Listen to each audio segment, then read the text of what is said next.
Imagine this. You and 200 people show up at a public square, peacefully, legally, with signs and chants, to speak your mind about something that matters to you. And then, the police arrive and tell everyone to go home. Were they allowed to do that? Were you allowed to be there? And here's the big question. Do you even know your rights well enough to push back? Welcome back. If you are new here, this channel is where we break down the laws that shape your everyday life, in language that actually makes sense. No law degree required. Today we are talking about one of the most powerful and most misunderstood rights that exists in democratic societies around the world. The right to freedom of assembly. Whether you are an entrepreneur, a student, a community organizer, or just someone who has ever wondered, can I actually get arrested for this? This video is for you. Here is what we are covering today. What freedom of assembly actually means. Why it matters more than most people realize. The real limits of this right. Because yes, there are limits. 5 practical tips for exercising it safely. And 3 myths we are going to completely destroy. Let us get into it. Let us start with the basics. Freedom of assembly, at its core, is the legal right of people to gather together in a group for a common purpose. That is it. That is the foundation. It covers protests, marches, demonstrations, picket lines, rallies, even large-scale sit-ins. If you and a group of people are gathering together, publicly, to express a shared concern or belief, that is assembly. And in most democracies around the world, this right is recognized not as a privilege that the government gives you, but as a pre-existing human right that the government is obligated to protect. Here is what makes this right so important, and why governments have always had a complicated relationship with it. Assembly gives ordinary people, people without money, without political connections, without platforms, the ability to make themselves impossible to ignore. When one person complains, it is easy to dismiss. When 100,000 people show up in the same place, at the same time, saying the same thing, that is a different conversation entirely. That is power. And power, historically, makes governments uncomfortable. This right is enshrined in the Universal Declaration of Human Rights, a document adopted globally in 1948 and has been incorporated into the laws of democracies across every continent since then. It did not appear by accident. It appeared because people fought for it. Now let me tell you 2 quick stories. These are not about specific countries or specific laws. They are about what happens when people do not understand this right. Story 1. Meet Anna. Anna is a small business owner in her city. The local government announces a policy that would demolish her street, her entire commercial block, to build a highway. No consultation, no compensation plan, just an announcement. Anna wants to fight back. So she organizes a gathering outside the city hall. 50 business owners, 200 community members. 3 hours before the event, a city official calls her and says, "You do not have a permit. This gathering is illegal. Cancel it, or we will have you arrested." Anna panics. She cancels. The gathering does not happen. The demolition goes ahead. Here is what Anna did not know. In most democratic legal systems, small gatherings in public spaces do not require a government permit. The permit system, where it exists, is designed for large events that require traffic management or crowd safety coordination. It is not a mechanism for the government to simply say no to gatherings it finds inconvenient. The official lied to her, and because she did not know her rights, it worked. Story 2. Meet Daniel. Daniel is a university student. His campus announces a tuition increase, a significant one. He wants to organize a student walkout. Peaceful, disciplined, clear message. But his university's student handbook says, protests on campus require prior administrative approval. Daniel reads that and thinks, I cannot organize anything without permission. So he does not. Here is what Daniel did not know. In most democratic legal systems, the right to peaceful assembly in a public forum, which includes public university grounds, cannot be extinguished simply because an institution does not want the inconvenience of a protest. Requiring approval for every expression of collective concern is the very thing that freedom of assembly is designed to protect against. Daniel had a right. He just did not know he had it. And not knowing it cost him, and his fellow students, the chance to use it. Both of these stories illustrate the same uncomfortable truth. Rights that are not known are rights that can be taken. Quietly, casually, without a single law being broken. I want to ask you something right here. Have you ever been to a protest or a public assembly? Drop a comment below. I want to hear your experience. Now, and I want to be really clear about this. Freedom of assembly is not an absolute right. No right is absolute. None. The law in most democracies recognizes that this right must be balanced against other important interests. Public safety, the rights of others, the smooth functioning of society. What the law generally allows governments and authorities to do is impose what are called time, place, and manner restrictions. Let us break each one down. Time. Authorities can restrict when an assembly takes place. A midnight march through a residential neighborhood is a different legal question than a midday march through a commercial district. Place. Authorities can restrict where assemblies happen. You can march on a public street. You generally cannot march through a private shopping mall whose owners have not consented. You can gather in a public park. You cannot occupy a government building. Manner. Authorities can restrict how the assembly is conducted. Peaceful demonstration is protected. Violence is not. Property destruction is not. Blocking emergency vehicles is not. Here is the critical principle that governs all of these restrictions. The restriction must be content neutral. What does that mean? It means the government cannot restrict an assembly because of what it is saying. They can restrict how you say it, where you say it, and when, but not whether your message gets to be expressed in public. The moment restrictions start targeting specific viewpoints, telling Group A they can protest, but Group B cannot, that is no longer a time, place, and manner restriction. That is censorship, and censorship violates freedom of assembly.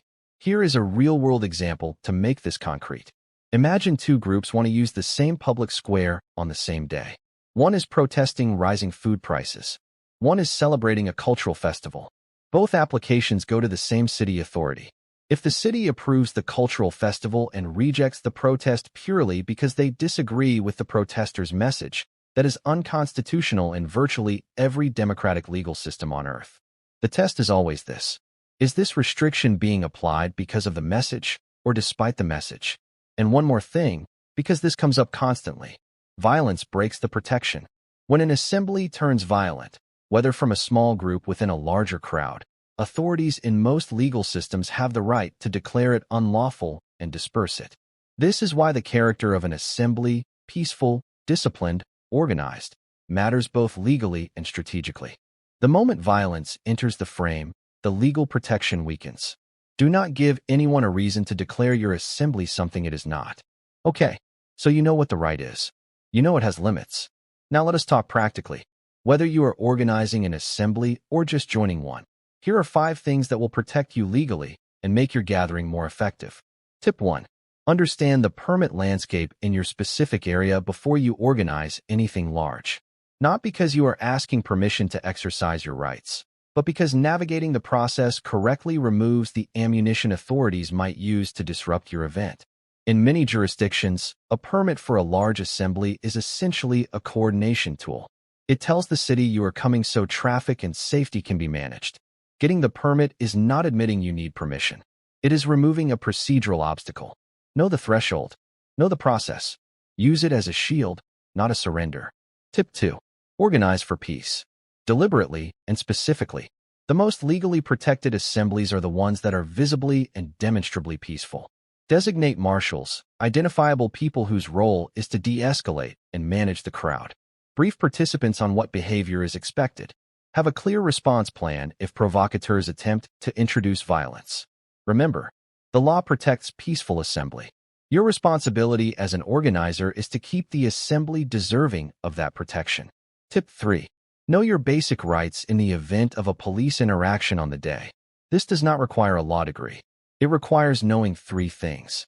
1.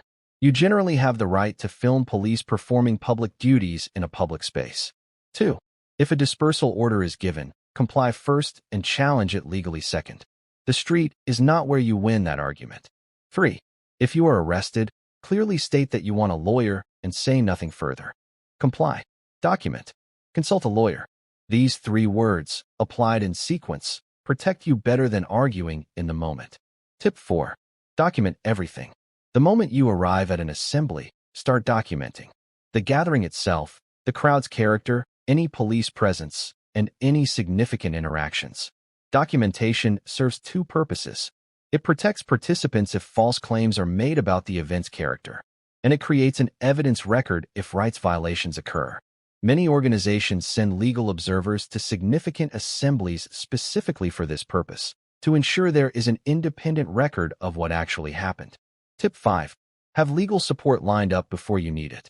If you are organizing a significant assembly, know who you will call if things go wrong legally. Write emergency legal contact information in permanent marker on your arm, not just in your phone, which can be confiscated or run out of battery. Many civil liberties organizations provide emergency legal support for participants in assemblies.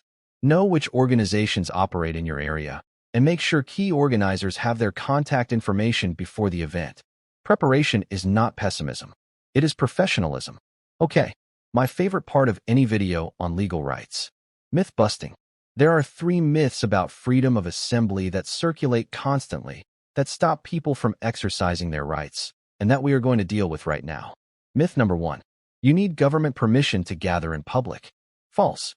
The right to assemble peacefully in public spaces does not require prior government approval in most democratic legal systems. Permit requirements, where they exist, apply to large events that require coordination of public resources. They are procedural requirements, not permission systems. And crucially, a permit cannot be denied simply because the government dislikes the message. Small gatherings, spontaneous assemblies in response to breaking events, and demonstrations on public sidewalks in most jurisdictions require no permit whatsoever. You do not ask the government for permission to think. You do not ask the government for permission to speak. And you do not need government permission simply to stand together in a public place. Myth number 2. If a protest blocks traffic, it is automatically illegal. This one is more nuanced than a simple false, but it is still a myth. The question is not whether traffic is disrupted. The question is whether the disruption is reasonable and proportionate to the exercise of the right. Marches that move through streets, that cause temporary traffic disruption as part of their expressive purpose, are legal in most democracies, often with police facilitation rather than interference. What is generally not protected is deliberately blocking emergency vehicles, permanently barricading roads with no intention to move, or causing disruption that goes beyond what is necessary for the expressive activity. The key word is proportionality. Temporary disruption in service of a legitimate public expression is generally protected. Permanent obstruction that endangers public safety is not. Myth number 3. The right to assembly only protects you from government. Private organizations can do whatever they want. This one contains a grain of truth, which makes it more dangerous than a complete lie. It is true that freedom of assembly, as a legal right, primarily restricts government interference with your right to gather. A private company, a private university, a shopping mall, these entities generally can restrict gatherings on their private property. But, in many jurisdictions, courts have found that where private spaces function as the effective equivalent of public forums, where they have been opened to public use, where they operate as the de facto public square, the assembly protections extend there too. And more importantly, governments contract with private entities, regulate private entities, and can bring pressure to bear on private entities in ways that make the line between public and private interference much blurrier than this myth suggests. The bottom line: if you are on genuinely private property, the owner can generally ask you to leave. But in the gray areas, public-private spaces, publicly used private land, the law is often on your side more than you think. I want to ask you something directly. How many of you have ever backed down from something, an event, a gathering, an organized expression of a concern that mattered to you, because you were not sure if you were allowed? How many of you have been told by someone in authority that what you were doing was illegal, and accepted that without questioning it? Here is the thing about legal rights. They exist whether you know about them or not, but they only protect you when you know about them. The people in power, in politics, in business, in institutions, they know the law, or they have people who do. The gap between their legal literacy and yours is not an accident, and it is not in their interest to close it. That is what this channel exists to do. If this video gave you something real, something you did not know before, do me a favor. Hit the like button. It takes 2 seconds, and it tells the algorithm that this kind of content matters. Subscribe and hit the notification bell. We publish legal explainers every week, and you should not be learning about your rights from a viral social media post at 2 in the morning. Share this video with someone who needs it. A student, an activist, a business owner, Someone in your community who organizes events and does not know what they are legally entitled to.